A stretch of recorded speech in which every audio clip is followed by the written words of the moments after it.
5번 지문을 보시는데요. 5번. 요 채무 인수로 인한 저당권 변경 등기 신청에 있어서 저당권 설정자는 등기 의무자가 된다. 이것도 굉장히 자주 나오는 지문인데 외워두시면 좋을 것 같아요. 근데 외워두시면 헷갈리죠?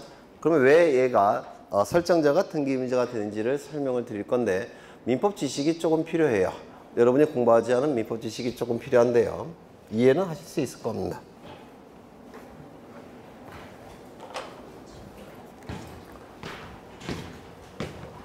여기 A는 을로부터 돈을 빌리고자 합니다. 얼마를 빌리고자 하냐면 10억 원을 빌리고자 해요. 그냥 빌려주지 않겠죠. 담보를 요구할 겁니다. 그래서 A는 을에게 담보를 제공해야 될 겁니다. 뭐 틀은 똑같아요. 저당권 등기의 틀. 근데 이 A는 부동산이 없더라는 겁니다. 부동산이 없으니까 다른 사람에게 부탁해야 되겠죠. 그래서 다른 사람이 그 부동산을 담보로 이렇게 제공하더라는 겁니다. 그러면 이 값을 뭐라고 부릅니까? 민법에서 물상보증인, 우리 등기법에서는 저당권 설정자 이렇게 부릅니다. 그러면 이 을은 10억 원의 피담보 채권이 발생했을 테고 저당권 설정 등기를 할 테고 저당권을 취득하게 될 겁니다. 이때 등기부에는 뭘 기록해야 되냐면 누가 빌려갔는지 채무자, 그 다음에 얼마를 빌려갔는지 채권에 이 두 가지 내용을 반드시 기록해야 돼요. 채무자 누굽니까? A. 채권액은 얼마죠? 10억. 이 두 가지 사실을 반드시 기록을 해야 됩니다. 그런데 이때 이 채무자가 자신의 채무를 다른 자에게 인수시켰다는 겁니다. 넘겼다는 겁니다. 이를 채무인수라고 부릅니다.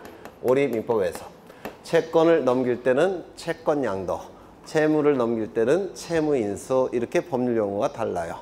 의미는 같지만, 그런데 이 채무인수는 두 가지가 있는데 병존적 채무인수라는 것이 있고요. 그 다음에 면책적 채무인수라는 게 있습니다. 혹시 요거 들어보셨습니까? 민법에서 병존적 채무인수 또는 중첩적 채무인수 이렇게 부르기도 하고요. 면책적 채무인수 혹시 민법에서 들어보셨습니까? 용어만 뜻은 몰라도 못 들어보셨어요? 네. 이 면책적 채무인수는 뭐냐면 A가 채무를 B에게 넘긴 다음에 요 A는 채무가 면책이 된다는 뜻이에요. 이걸 면책적 채무인수. 병존적 채무인수는 병존한다는 뜻이니까 A가 B에게 채무를 넘겨도 A는 여전히 채무자라는 뜻입니다. 채무가 병존한다는 뜻이에요. 즉 중첩한다는 겁니다. 이거 이해하실 수 있겠습니까? 그러면 이 면책적 채무인수인지 병존적 채무인수인지 불분명할 때는 뭐로 볼까요? 즉 원칙적인 채무인수는 뭘까요? 면책적 채무인수로 보이죠? 그런데 채권자 시각에서 봐야 돼요. 우리나라는 자본주의 사회니까 전부 다 권리자 시각에서 봅니다. 권리자 시각에서 봤을 때 권리자에게 유리한 건 뭡니까? 병존적 채무인수예요. 중첩적 채무인수라는 겁니다. 이거 이해가 되십니까? 그럼 원칙은 병존적 채무인수니까 A가 채무를 B에게 넘겼을 때 그때 A도 채무자, B도 채무자예요. 맞습니까? 그렇다면 채무자가 이제 바뀝니다. 뭘로 바뀝니까? A, B. 채무자가 바뀌니까 저당권에 무슨 등기 이루어져야 되겠습니까? 저당권 변경 등기가 이루어져야 될 겁니다. 맞습니까? 이 변경 등기가 이루어짐으로 인해서 이익이 발생한 자는 누굽니까? 네? 누구예요? 을이겠죠? 왜냐면 을이 채권자인데 채무자가 둘로 바뀌었죠. 하나였다가 둘이죠. 책임 재산이 넓어진 겁니다.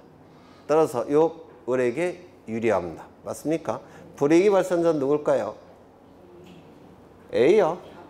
이 불이익 여부는 당사자만 등기 권리자, 등기 의무자가 되는 거예요.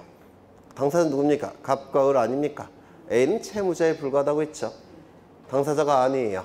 그렇죠. 그러면 이 변경 등기가 이루어짐으로 인해서 불이익이 발생한 자는 누굽니까? 갑이에요. 왜요?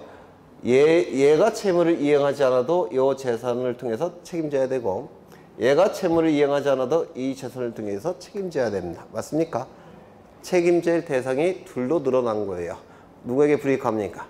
갑에게. 따라서 이 갑을 등기 의무자, 을을 등기 권리자 이렇게 공동으로 변경 등기 신청하는 겁니다. 좀 어렵죠? 네, 그래서 외워두는 것도 괜찮을 것 같아요. 채무자 변경으로 인한 저당권 변경 등기, 등기 의무자는 설정자, 등기 권리자는 저당권자, 거꾸로 얘기했네. 등기 의무자는 설정자, 저당권자는 등기권리자. 그렇죠. 그래서 이 지문도 자주 출제되는 지문이니까 좀 이해하시고 암기 들어가셔야 될 겁니다. 이게 그 다음에 넘어가겠습니다.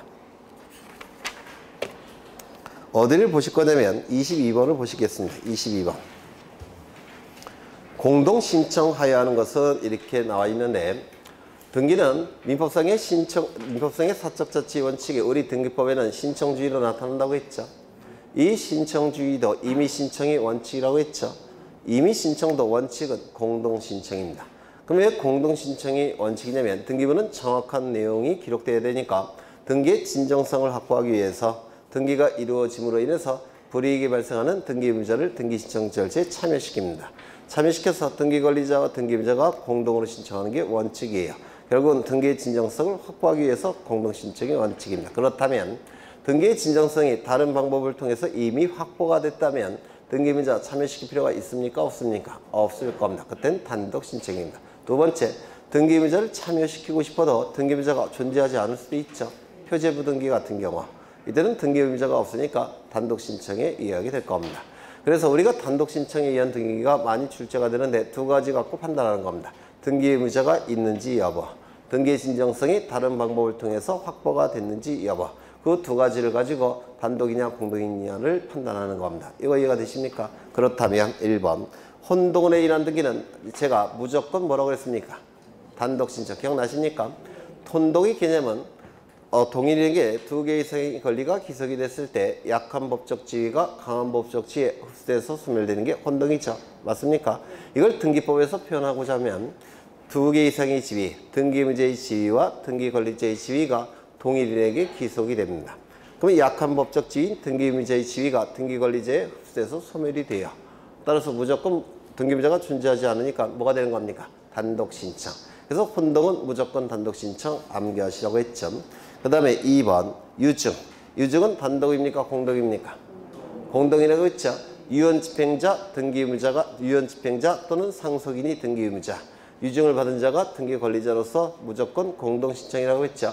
포괄유증이건 특정유증이건 유언집행자 또는 상속인이 등기의무자. 유증을 받은 자가 등기권리자로서 공동신청이라고 얘기했습니다. 그 다음에 판결에 의한 등기.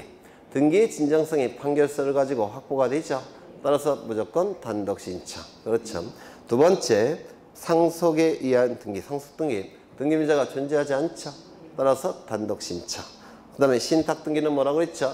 무조건 수탁자의 단독신청이라고 했는데 기억나십니까? 뒤에 신탁등기 할 때 또 한번 볼 건데요. 신탁등기가 수탁자의 단독신청에 의한 등기라고 한다면 신탁등기의 말소등기도 수탁자의 단독신청.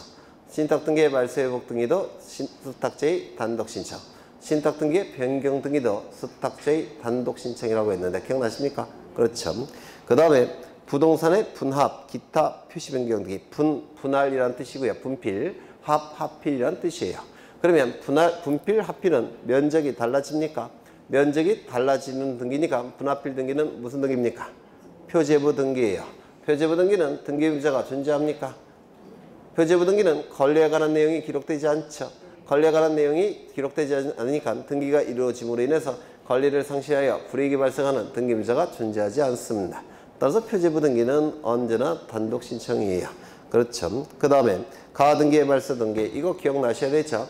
가등기 말소등기는 원칙적으로 공동신청인데 예외적으로 단독 신청하는 경우 세 가지 반드시 외우시라고 했습니다. 첫 번째, 가등기 명의는 자신의 가등기 권리를 포기하고 단독 신청할 수 있다고 했죠. 두 번째, 가등기 의무자도 가등기 명의의 승낙서를 첨부해서 단독 신청할 수 있다고 했죠. 세 번째, 등기상 이해관계인도 가등기 명의의 승낙서를 받아서 단독 신청할 수 있다고 했죠. 가등기 자체는 권리 변동과 관련이 없는 등기죠. 따라서 구태여 등기의무자가 참여할 필요가, 등기소에 직접 갈 필요가 없습니다. 그래서 승낙서 갖고도 또 이게 단독 신청할 수 있다라고 했죠. 그래서 이 가등기 말소등기 단독 신청 반드시 외우셔야 돼요. 다시요. 가등기 말소등기는 원칙적으로 공동 신청을 통해서 말소합니다. 다만 예외적으로 단독 신청을 통해서 말소하는 경우 세 가지가 있는데 첫 번째, 가등기 명의인이 자신의 가등기 권리를 포기하고 단독 신청. 가등기 의무자도 가등기 명의인의 승낙서를 첨부해서 단독 신청.